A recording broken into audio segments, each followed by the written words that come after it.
Fact or fiction? Action. Yeah. All right, let me just bring it up here in my little notes. Here. I'm going to ask you. Yeah, you go. All right. So, fact or fiction, can you cross from Alaska into Russia by land? I'm going to say no, but you can see Russia from Alaska. Oh, somebody's making a political joke. Yeah, I did. I do remember Sarah Palin saying that. So I will say you cannot. No, and but it is separated only by 55 miles, which is that's pretty close. Cuba from Key West is 90, so this is even closer. Yeah. There's no bridge or road crossing, and it's actually considered very dangerous. If you know that area, it's The Bering Strait. yeah, it's a lot of snow, and it's actually restricted. You cannot do that. All right. Well, I'm going to tell you the next one because I know that you're not going to get it. No. Ready? It's illegal to chew gum in Singapore. I think because it's so offlandish, it probably is true. But I'm trying to figure out what would be the logic behind that? Is it like you can't chew gum? It's illegal to chew gum. But why? Because the teacher says so.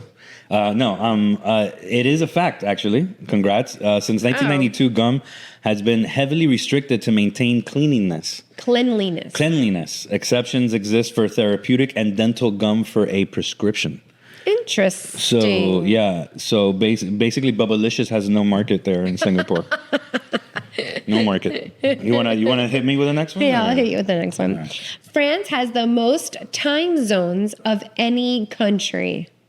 Nah. Fiction. It is true. What? But it's so small. To overseas territories. Oh, I know why. Why? Because of the French Polynesian, the Reunion Island, and France. That's a trick question. Spans 12 time zones. That's a trick. But what about UK? UK has. But but it looks like France has more because they go into the French Polynesian side. Got it. Which is further away. Yes, but true. The UK has the British Isles here in the Caribbean. So that's crazy. Interesting. Damn, that's a lot. All right, I'm gonna hit you up. You can look. Okay. All right. You can't take sand or shells from beaches in Italy. Are you gonna talk against your?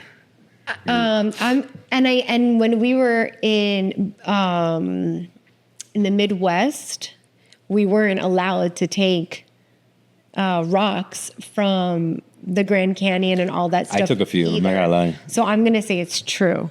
Oh my God, you're right. It is true. Yeah. You're not allowed to take any sand or shells from the beaches in Italy. Many regions like Sardinia, which that's bucket list for anyone, strictly prohibit removing natural materials. Fines could be exceeding €3,000. Interesting. Yeah. Yeah. All right, ready? Yeah. Mount Everest is the tallest mountain on the earth from base to peak. That's fiction. Why do you Well, because I know this. Because you just read it. I did. It does measure from. It is measured from sea level. It is the highest if you measure from sea level. But from the base to the summit, Hawaii's Mauna Kea is taller. Isn't that crazy? Then why do they always say Mount Everest? From if you measure it from sea level, it is, but below sea level, it's this one, Mount Kea. Yeah. Well, there you have it. Fact or fiction. Obviously, my wife's into this segment this week. So there you go. I hope you guys enjoyed that one. If you guys like what you're hearing, please subscribe, comment, like us, share. I don't know, subscribe, maybe.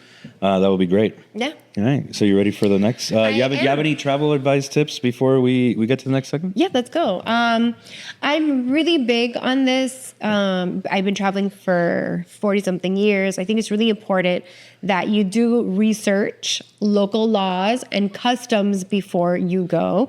I think out of respect, it's important because, and especially Americans, we have this bad rep of us not caring and being very entitled when we go to other countries. So I do think it's really important that if you are a traveler, you're traveling because you love culture and history and you want to be educated and to be more immersed into other cultures, then this to me is an important thing to be able to have to know their cultures and to know their laws. I agree. It's like walking into someone's home, right? You gotta like 100%. respect the rules of the house, except taking off the shoes. I don't think they could do that. Good. All right. Understand the geographic quirks that can impact travel, like time zones and border laws, because that's huge, actually. And this one, I'm going to say, not just that. I have all this. We specialize doing travel in Europe, but our expertise and where most of my clients go is Italy, and I get this all the time. Oh, I just want to go to Sorrento. I'm going to go for the day from Rome. And I'm like, it doesn't work like that. There's a train. You have to get to Naples. And then there's not a fast train. And you just can't do the Amalfi Coast for the day. Like it doesn't, because they're like, oh, it's too expensive. So if I just spend the day there, and I don't think they know the logistics and how far things are.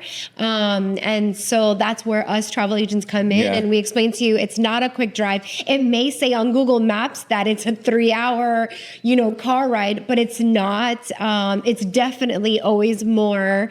And if you've traveled anywhere, you know that traffic is completely different. So I'm really big on that. Huge. So 100%.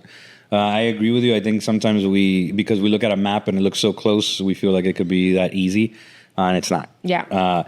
Obviously, I think this goes without saying, but we will say it, respect nature, leave beaches as they are, and found them again. You're going to someone's home.